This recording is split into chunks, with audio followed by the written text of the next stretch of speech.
નમસ્કાર વાલા દર્શક મિત્રો, સ્વાગત છે આપનું આપણી આ યુટ્યુબ ચેનલ ભાવેશ મકવાણા ન્યૂઝમાં। તો બધાને જય શ્રી કૃષ્ણ, જય માતાજી, હર હર મહાદેવ। તો મિત્રો, તારીખ 10/6/2025 એટલે કે આજની તારીખના બપોરના પેન્શનના સમાચારમાં આજે આપણે વાત કરવાના છીએ રાજ્ય સરકારના પેન્શનરો માટે પેન્શન નિયમોમાં મોટા ફેરફારો કરવામાં આવ્યા છે। તો પેન્શન વિભાગે જાહેર કરી છે નોટિફિકેશન। તો મિત્રો, નિયમો શું છે તેની આજના વિડીયોમાં આપણે વાત કરવાના છીએ, સાથે અન્ય પણ બીજી ઘણી ચર્ચાઓ કરવાના છીએ, એટલે વિડીયો તમે અંત સુધી જોઈ લેજો।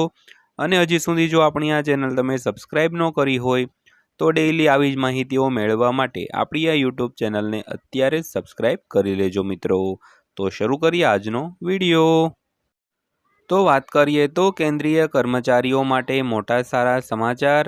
તો વાસ્તવમાં તાજેતરમાં કેન્દ્ર સરકારે સરકારી કર્મચારીઓના પેન્શન સંબંધિત નિયમોમાં મોટા ફેરફારો કર્યા છે, જેનો લાભ લાખો કર્મચારીઓને મળશે। તો સરકાર દ્વારા જારી કરાયેલ આ અપડેટ સંબંધિત સંપૂર્ણ માહિતી જાણવા માટે આ સમાચાર સંપૂર્ણપણે વાંચી લેજો, એટલે કે વિડીયો સંપૂર્ણપણે જોઈ લેજો મિત્રો। તો મિત્રો, કેન્દ્રીય કર્મચારીઓ માટે એક મોટા સમાચાર આવી રહ્યા છે। તો કેન્દ્ર સરકારે તાજેતરમાં કર્મચારીઓના જે પેન્શન સંબંધિત નિયમો છે તેમાં મોટા ફેરફારો કર્યા છે, અને જેનો લાભ લાખો કર્મચારીઓ અને પેન્શનરોને મળશે। તો સરકારે ઓફિશિયલ નોટિફિકેશન પણ જાહેર કરી છે, તેની આજના વિડીયોમાં આપણે સંપૂર્ણ વાત કરવાના છીએ, એટલે વિડીયો તમે ખાસ અંત સુધી જોઈ લેજો મિત્રો। તો વિગતવાર વાત કરીએ તો સરકારે ફરીથી પેન્શન નિયમોમાં મોટા ફેરફારો કર્યા છે, જેનો લાભ લાખો કર્મચારીઓને મળશે। તો હવે જેમનો પગાર નિવૃત્તિ પહેલાં વધે છે તેમને પણ તે વધારાનો લાભ મળશે। તો તેમના પેન્શનની ગણતરી આ વધેલા પગારને આધારે કરવામાં આવશે।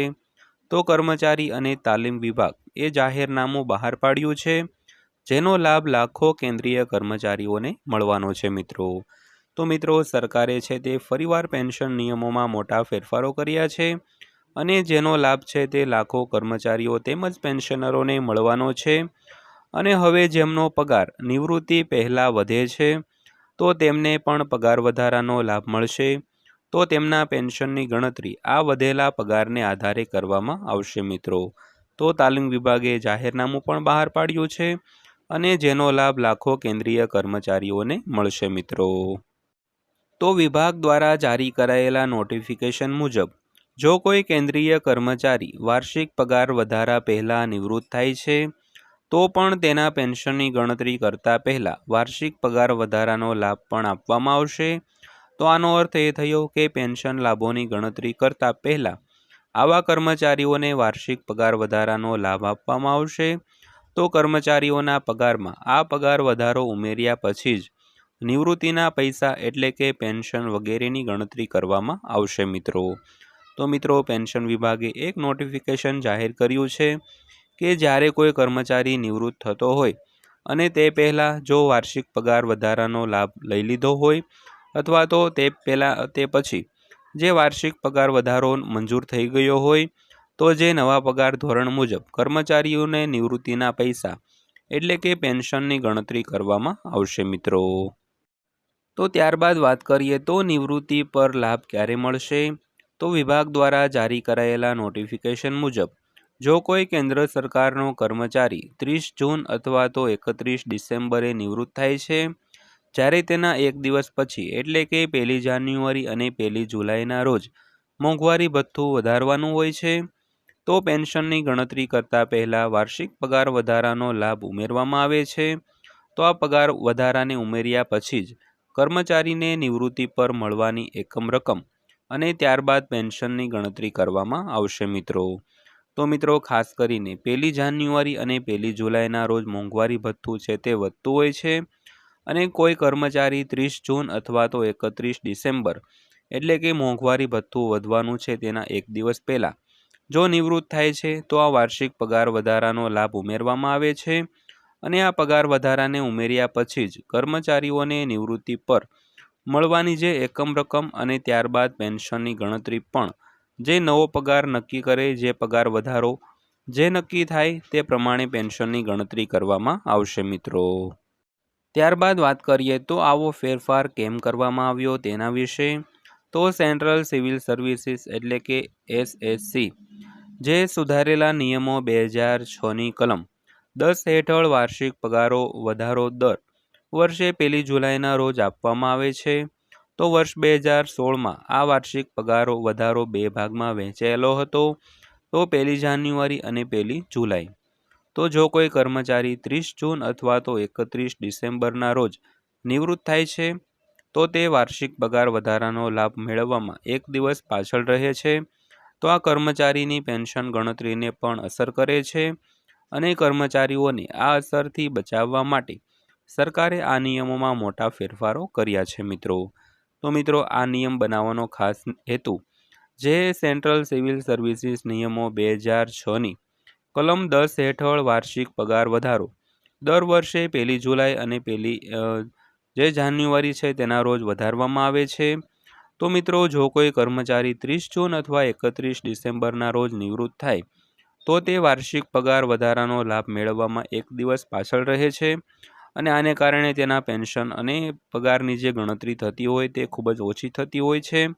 તો ખાસ કરીને આ અસરથી બચાવવા માટે સરકારે આ નિયમોમાં છે તે મોટા ફેરફારો કર્યા છે મિત્રો. તો ત્યારબાદ વાત કરીએ તો હાઈકોર્ટે પહેલેથી જ આ આદેશ આપ્યો હતો. તો મદ્રાસ હાઈકોર્ટે આ સંદર્ભમાં વર્ષ 2017માં જ એક વ્યાપક નિર્ણય આપ્યો હતો અને ત્યારથી સરકાર આ ધ્યાન પર કેન્દ્રિત કરી રહી છે. ત્યારબાદ કોર્ટે નિવૃત્ત કર્મચારીઓના હિતમાં નિર્ણય લીધો હતો. આ પછી વર્ષ 2023માં સુપ્રીમ કોર્ટે પણ આવો જ નિર્ણય આપ્યો હતો અને કહ્યું હતું કે આવા કર્મચારીઓને નોશનલ વધારાનો લાભ પણ આપવો જોઈએ. તો આ નિર્ણય વર્ષ 2024માં અન્ય સમાન કેસોમાં પણ કેટલીક શરતો સાથે લાગુ કરવામાં આવ્યો હતો. તો અંતે સરકારે આ સંદર્ભમાં તમામ કર્મચારીઓને લાભ આપવાનો નિર્ણય લીધો છે મિત્રો. તો મિત્રો આ જે નિર્ણય છે તે મદ્રાસ હાઈકોર્ટે તો 2017માં જ આપી દીધો હતો અને ત્યારબાદ વર્ષ 2023માં સુપ્રીમ કોર્ટે પણ આવો જ નિર્ણય આપ્યો હતો અને વર્ષ 2024માં પણ અન્ય સમાન કેસોમાં આ નિર્ણય છે તે આપવામાં આવ્યો હતો. તો અંતે સરકારે આ સંદર્ભમાં તમામ કર્મચારીઓ અને પેન્શનરોને લાભ આપવાનો નિર્ણય લઈ લીધો છે મિત્રો. તો ત્યારબાદ અંતમાં જોઈએ તો સરકારે પોતાનું મંથન પૂર્ણ કરી લીધું છે. તો સરકારે 1 જુલાઈ અને 1 જાન્યુઆરીના રોજ પગાર વધારો મેળવનારા કેન્દ્રીય કર્મચારીઓ સાથે સંબંધિત મામલાની સંપૂર્ણ તપાસ કરી છે, જેમાં આ તારીખોના એક દિવસ પહેલાં નિવૃત્ત થયેલા કર્મચારીઓનો પણ સમાવેશ થાય છે. તો કર્મચારી વિભાગે ખર્ચ વિભાગ અને કાયદા મંત્રાલય સાથે પરામર્શ કર્યા પછી નિર્ણય લીધો છે. તો આવા કર્મચારીઓને કાલ્પનિક પગાર વધારો આપી શકાય છે. જો કે સ્પષ્ટતા કરવામાં આવી છે કે સુપ્રીમ કોર્ટના આદેશ મુજબ આ કાલ્પનિક પગાર વધારો ફક્ત ગણતરીના હેતુ માટે હશે અને તેના આધારે કોઈ બાકી રકમ ચૂકવવામાં આવશે નહીં મિત્રો. તો મિત્રો સરકારે છે તે પોતાનું મંથન પૂર્ણ કરી દીધું છે અને જે કોઈ કર્મચારી 30 જૂન અથવા 31 ડિસેમ્બરના રોજ નિવૃત્ત થતો હોય તો તેને કાલ્પનિક પગાર વધારાનો લાભ આપવામાં આવશે અને સુપ્રીમ કોર્ટનો આદેશ મુજબ આ કાલ્પનિક પગાર વધારો ફક્ત ગણતરીના હેતુ માટે હશે અને તેને આધારે કોઈ બાકી રકમ એટલે કે કોઈ પણ જાતનું ડીએ એરિયર્સ ચૂકવવામાં આવશે નહીં. તો મિત્રો આ હતો જે પેન્શનરો અને કર્મચારીઓ માટે અગત્યનો નિર્ણય લેવામાં આવ્યો હતો. તો તેની આજના વિડીયોમાં આપણે વાત કરી છે. તો વિડીયો પસંદ આવ્યો હોય, માહિતી સારી લાગી હોય તો વિડીયોને લાઇક કરજો અને આવી જ માહિતીઓ રોજે રોજ મેળવવા માટે આપણી આ યુટ્યુબ ચેનલને પણ સબસ્ક્રાઈબ કરી લેજો. તો ફરીવાર પાછા મળીશું એક નવા વિડીયો સાથે, નવી માહિતી સાથે. ત્યાં સુધી સૌને જય હિન્દ, વંદે માતરમ.